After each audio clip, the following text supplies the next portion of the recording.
Hello, good evening, everyone. Good evening. Good evening, Mr. Prabhu. So, I guess we should start. Yeah. So, let me just introduce Mr. Prabhu to you. Good evening, everyone. Today we have someone who really needs no introduction. A person known for his decision-driven change, impeccable integrity, passion, and commitment towards his work, Mr. Suresh Prabhu. A chartered accountant by profession, Mr. Prabhu secured All India rank 11 in his chartered accountancy exam. From times when his social work started, when he used to collect donations for the Ganpati festival in his Khar home, to currently being the Indian Sherpa at the G20, he has had an illustrious career. Just like his name, he has been omniscient, meaning handling various ministries over the years, from Ministry of Civil Aviation to Railways, Heavy Industries, Commerce, Environment, and Ministry of Fertilizers. He is one unique politician, Indian politician, who has a depth in both policy and politics. Personally, I have been very inspired from him because hailing from the same native district as he, that is Sindhudurg, and being a Mumbaicha mulga just like him, we are very privileged to have you, sir, with us today. And Mr. Prabhu is going to address us today on three major issues, which are navigating policies and politics, his role as a G20 Sherpa, and his achievement as a minister in various ministries, but he has requested that he has paucity of time. So we expect that let us get as much as we can. I would like to request Mr. Luis Miranda, a founder, to speak a few words about him, post which Mr. Prabhu can take over. Thank you. Mr. Prabhu, thank you for joining us today. I first met him over 10 years back when he was with the Manipal group. And then Parth and I asked him a few months back whether he would join and head our political advisory committee, which he willingly agreed to. Mr. Prabhu, just as an aside, we have 4 of our scholars who are already working as interns at the Health Ministry. They're working with the Joint Secretary Love Agarwal, working on the COVID task force. Chinmay, who just introduced you, is also interning at the Ministry of Consumer Affairs. So our students are interested a lot in doing work assignments with the government, and we're glad to have you on board. Jay Panda, the vice chairman of the party, also spoke recently to the students. So we're looking forward. I'm not going to take up your time. I'm looking forward to hearing you, and welcome to the Indian School of Public Policy. Thank you, my dear friend Luis, for giving me this opportunity.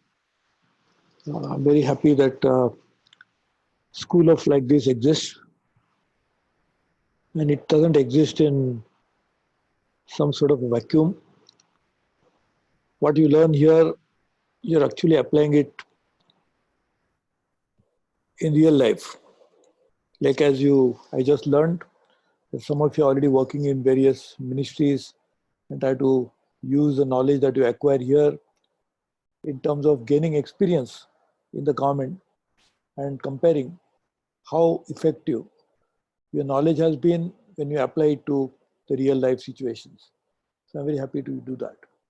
Luis had told me I should speak about myself more in terms of my assignment to the government and others. The most difficult part is to speak about himself, and that to such a enlightened audience like all you are. But let me briefly share with you, because from the perspective only, not necessarily about what I have done, but only in terms of understanding how we can work in an environment which is so alien to us to begin with.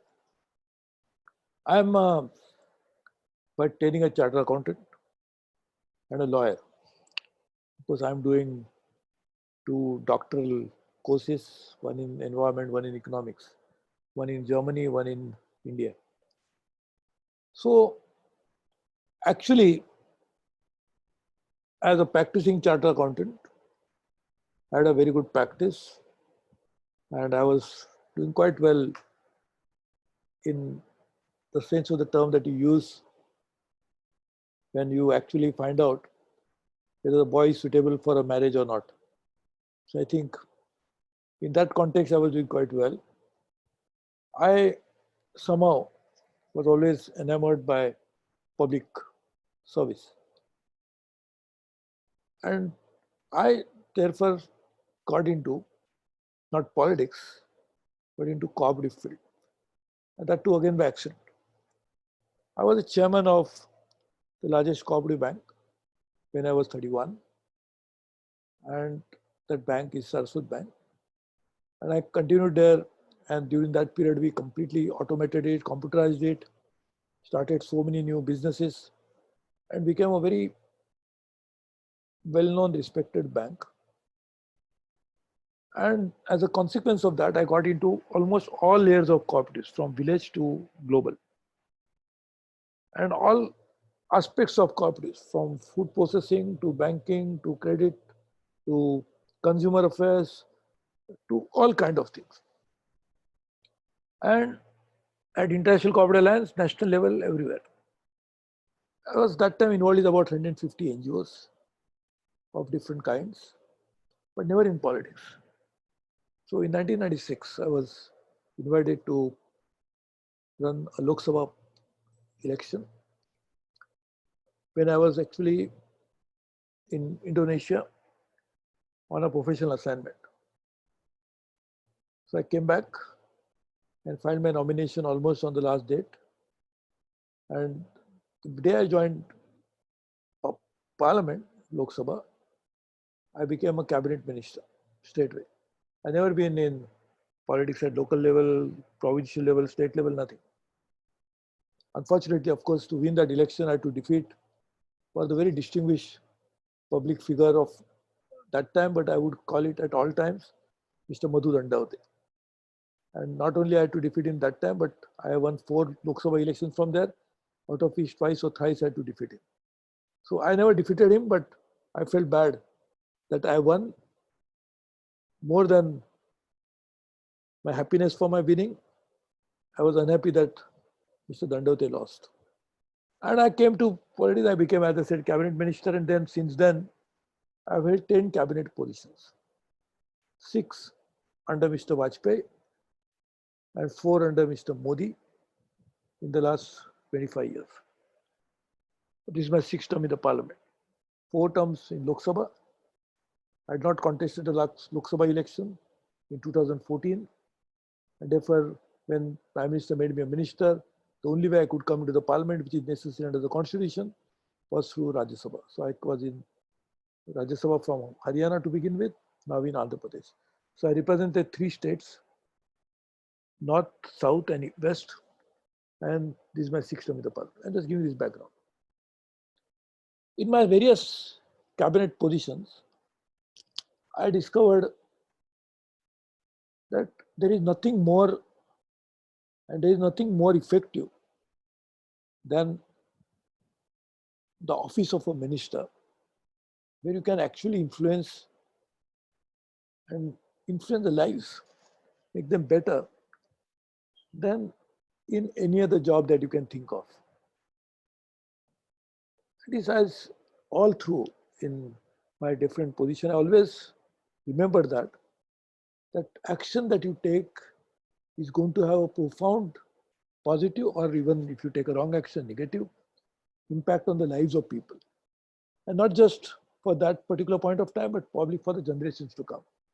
If you take a wrong decision, it will affect them adversely. The effect of that could be felt for a long time. Same way, if you do it a right decision, maybe the effect of that you could see much later, but could have a very positive impact on the lives of people. Let me give one example.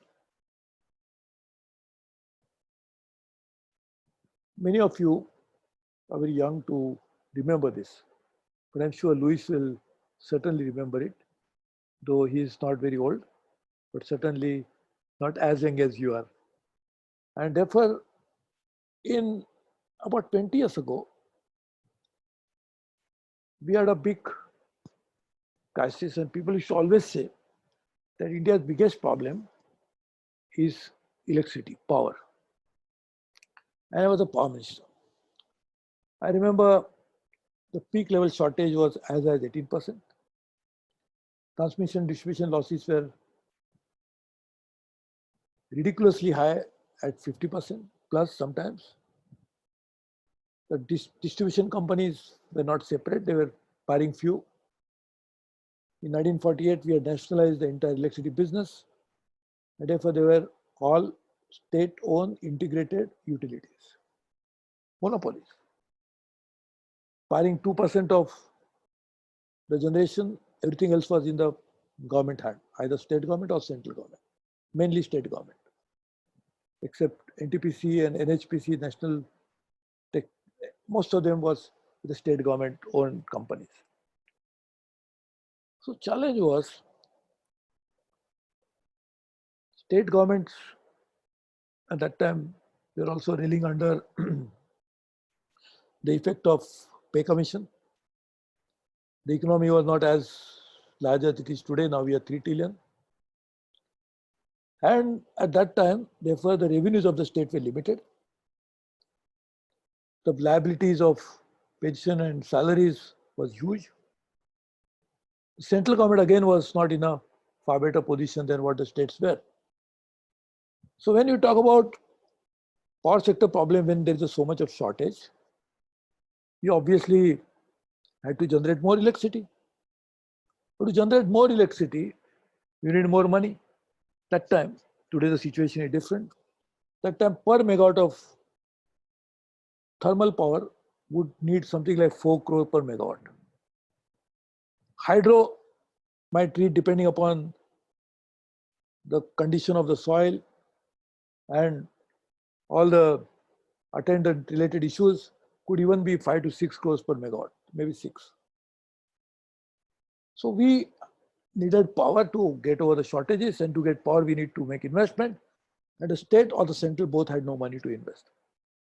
If I can tell you, the NTPC, which that time was accounting for 1/3 of the total power generation, had a big problem because the recovery rate from the utilities where they used to supply electricity had gone down to precariously low of 40% or 48%. So just imagine NTPC, the strength of the power sector was not recovering fully. So there are huge receivables. The customers whom they were selling were bankrupt. The consumers were suffering because there was no electricity. The industry was paying for it through their nose literally because there was a cost subsidization. Industry will have to pay not only for their own consumption, but for those who were not paying at all. So the free electricity which was supplied to the consumer, which was not recovered, the best way government could manage it for some time, the cash flows, was overcharging the industry. So as a result of that, industry will become uncompetitive. How could you survive in global market when the electricity charges that you pay, and particularly for those industries where the energy intensity is very high, how could you survive? So we did a number of measures. One, obviously the biggest one, was Electricity Act, in which we changed the entire business model, and we said it is no longer possible that only government will generate electricity, but anybody can generate electricity. I removed the licensing for power generation, reduced corruption, also made power sector competitive, because earlier formula of fixation of tariff was based on cost plus basis. Here now we could talk about competition. I'll come to that. But because of that generation of electricity, lot of companies came in. We had almost more than $250 billion of investment coming to the power sector, which was crying for even a few $100 million of investment. Foreign companies came, Indian companies invested. But the problem of power sector was not just related to generation. The problem was distribution. Because if you generate more, you lose more. It was a bottomless pit. So we had to work on power sector distribution reforms. First time in India, in 2002, we started power sector distribution reform, first time. I got 40,000 crores sanctioned from the government to be given to the states based on if you can reduce your transmission distribution losses, you will get money from the central government. So it was incentivized. And for that, I thought about myself, being a chartered accountant, maybe that the losses of the state electricity board can be reduced. Rather than talking about globalized losses, localize it.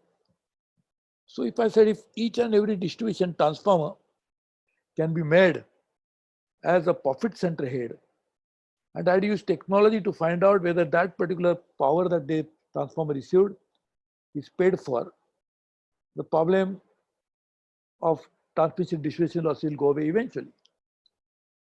Also, if you recover everything, there is a problem. But still there could be a problem even then if the tariffs are not proper. Because you can recover 100%, but if you're selling at below the cost, still the electricity board that time or the DISCOM now will still lose money. So we said by law, every state must have a state regulator. So every state was obliged to have a state regulator.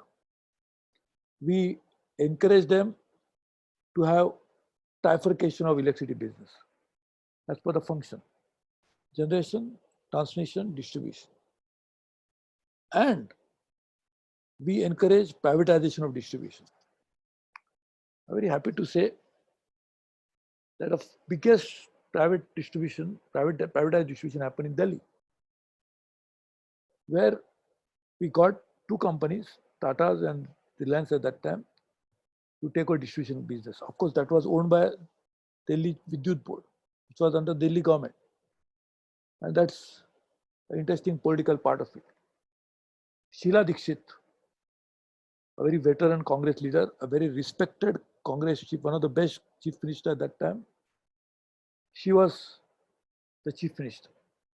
And we, as NDA, Atal Bihari Vajpayee was the prime minister, were in the federal government. We encourage the privatization, we work with them. Of course, the transaction was handled purely at level of the Delhi government. We supported them politically because if we could not get private sector distribution in Delhi, where would we get it somewhere else? At that time, when we do the energy audit, we found out that Delhi had a transmission distribution losses which are more than 50%. But tell me, one of the richest places in India would be Delhi.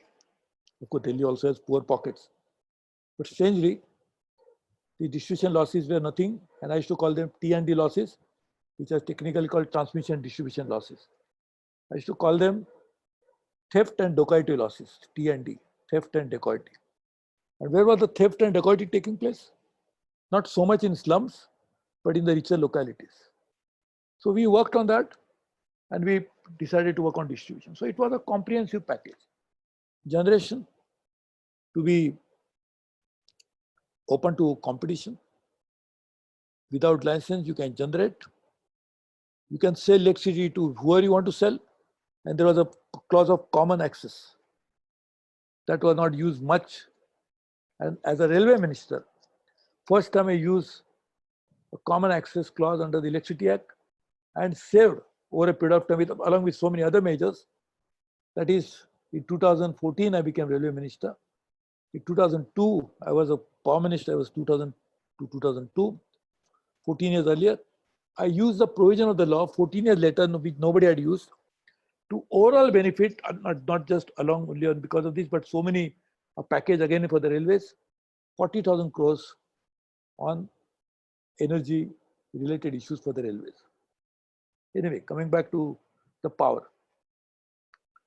So package was that generation delicense, competition coming in, distribution also competition has to come in. That didn't happen in many states, unfortunately, because I was there for 2 years then. I was looking after Interlink of River, one of the major programs of Prime Minister Modi, Prime Minister Vajpayee. And if you bring competition into distribution, we'll obviously bring relief to the consumer. There's a clause in the Electricity Act that this cost subsidization has to go away. If at all the state government wants to give subsidies, they must pay upfront to the distribution companies. So regulator will decide the tariff based on cost and so many other considerations, and the industry and the household will pay according to the tariff. No cost subsidization. If any government feels that they must pay for reduced tariff, they must pay it upfront. So this was a very good scheme of law. Unfortunately, this part was changed in 2004 when UPA came to power, unfortunately.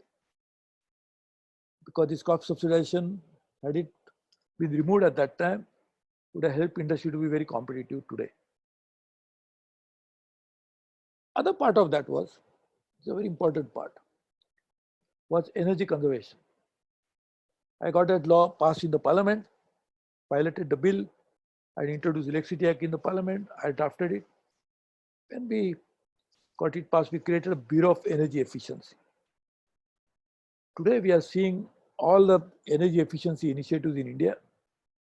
The origin of that goes back to that law. I set up administratively the Bureau of Energy Efficiency, which was mandated under the law, and appointed a first director for that. So there was a very all-pronged attack on the power sector.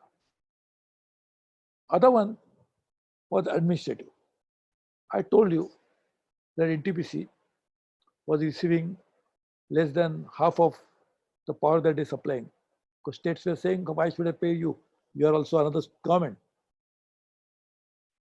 I made a tripartite agreement in which central government, state governments, and Reserve Bank of India signed an agreement that if the state fails to pay to NTPC and other utilities, the others also benefited because of my initiative, will deduct that amount from the central devolution. Obviously, it was opposed by some parties. As a result of that, there has not been a single default from the state board because of the deterrent. They were worried that money that goes from the central devolution will be diverted to power sector, so they started collecting from power sector. So they didn't default. We also made sure, and therefore NTPC eventually, and Louis has been in his previous life a very good private equity player, he will tell you, NTPC could do an IPO only because of this one particular measure and could get a good price for their offering.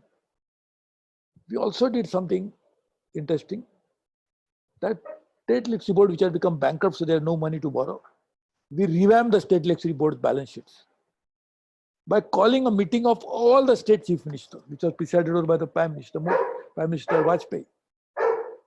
And we did a very big reform package. The State Electricity Board's balance sheet became clean. So was the NTPC balance sheet. As a result of that, the power sector could begin on a fresh slate. I can give examples of these, many examples. Eventually, today we have a surplus power. The reason is that Electricity Act that we made many years ago. So I was telling you earlier that you made the right decision. The effect of that can be felt for many, many years to come. And many times, the real result, the real benefit comes much later than the time you introduce a new policy. So policies should be made in such a way that we take into consideration today's problem, tomorrow's requirement. Secondly, policy should be very transparent. So whenever I made any policy, I used to consult all stakeholders to a point that people used to get exasperated because of the consultation. And then I realized that is the right time to make the policy, because people are now no more to offer as a suggestion. Secondly, you must be making policy for good for the people, not for good for an individual. Public policy must be good for public. And policy should be made in such a way that it can withstand the pressure of time, pressure of market forces. And therefore, it should be very dynamic, vibrant, and forward-looking policy. So policy making, and I can give many examples, but today I have many more program, but I couldn't say no to my dear friend Luis, so I'm here. So I will have to leave at about 10 minutes, 7 minutes. But I can tell you, I will join again and come again. But I can tell you public policy is the most important function of the government. And I'm very happy that you're studying that here.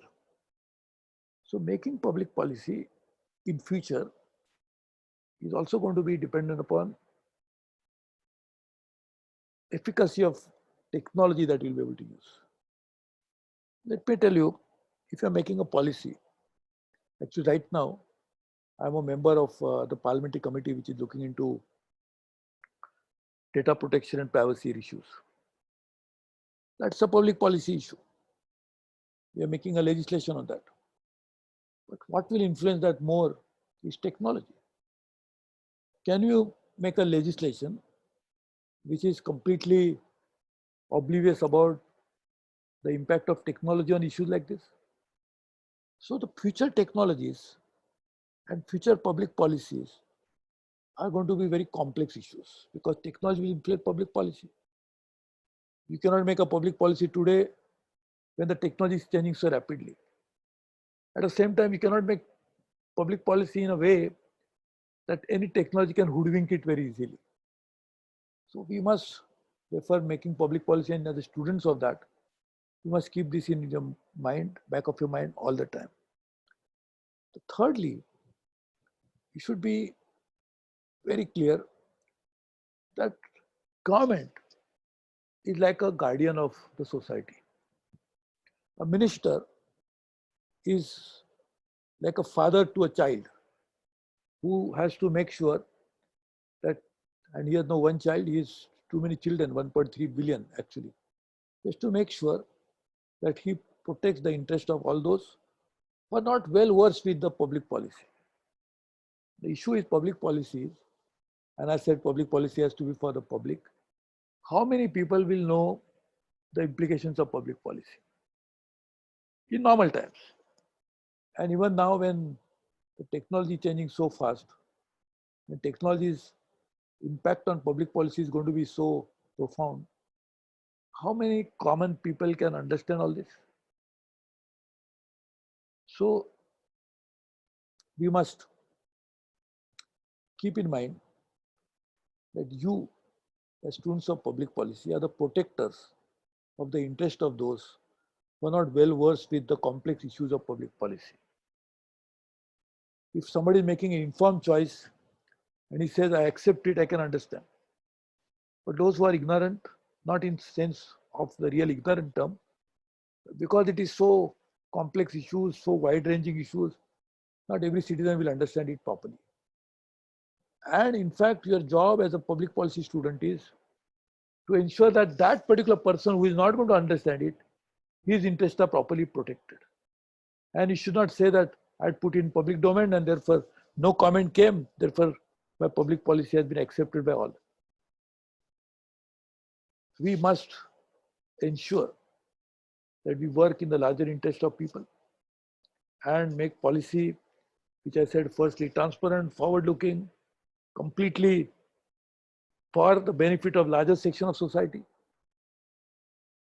And you must always remember that anytime you make a policy, there may be some losers. What you have to see is whether their gainers are far outnumber the losers. And the losers are also taken care of in some way or the other. For example, if you are going to make a public policy on public transport and going to say, for example, that I will not allow a particular kind of vehicle to ply on the road, and it is used by somebody as a means of livelihood, say taxi driver, then you must make a policy to ensure that while it is necessary that you are saying you should not ply on the road for a larger good, to improve ambient air quality, to improve environment, to improve quality of life, but in the process you are not harming the interest of those who are going to be adversely affected. So broadly, and I promise you I will come again, this is just an introduction, depending upon whether you invite me again after listening to me, But if you choose to, be assured I'll be there anytime you feel like. But I can tell you one thing. We entered a public policy space without being trained for it. This is probably one of the few schools I know of who are training people on public policy in a most scientific manner. So I thank Louis for thinking about it to begin with, of a concept of this kind. But he didn't just stop at thinking about it, but actually put into reality and implemented it. And to attract such bright students will actually make the school better. So the alumni is actually the one which brings name and fame to the institution. You all go out and people will say, oh, you are doing such a bright student. Where did you study? This I studied in this school. So that's how you will increase the brand value of this institution. And in the process, make sure that the invaluable knowledge that you gain from here, you'll be putting into practice to make India's public policy a far better discourse than what it is today. So I really thank you for this. I'm really sorry I had to go because there are so many webinars. In fact, everybody must be thinking that lockout is a good time to relax. In fact, the lockout is a bad time because then you cannot say I'm busy with something else because you are in one particular place, so you keep doing webinars one after another. I had to rush into something else. Thank you for this. Looking forward to working with you. Thank you very much. Sir, thank you so much for speaking to us, sir. We would have loved if you would have continued, but due to the positive time, and we certainly expect that you come back and we'll be waiting for it. Also, many of us want to work with the government and are looking forward to fellowships and opportunities with the government. We'll be happy to connect with you and to learn from you of how can we go forward. Thank you so much. Yeah. Please send me the link of this. Thank you. Yeah. Suresh, sure. just one last point. Would it be possible, I'll connect with your office again, and then we could do another session again for maybe 30 minutes, which is a Q&A where the students could ask you questions, etc. I know, but not immediately. We'll do that definitely. Yes, we will do that. Yeah, but we'll do that definitely. Thank you. And I'll be happy to answer any question. Actually, I would rather enjoy it that way than just the monologue. So I would rather next time when we do it, we'll start straight away with question and answer. Thank you, sir. Okay, sir. Thank you so much. Thank you. Thank you for joining us.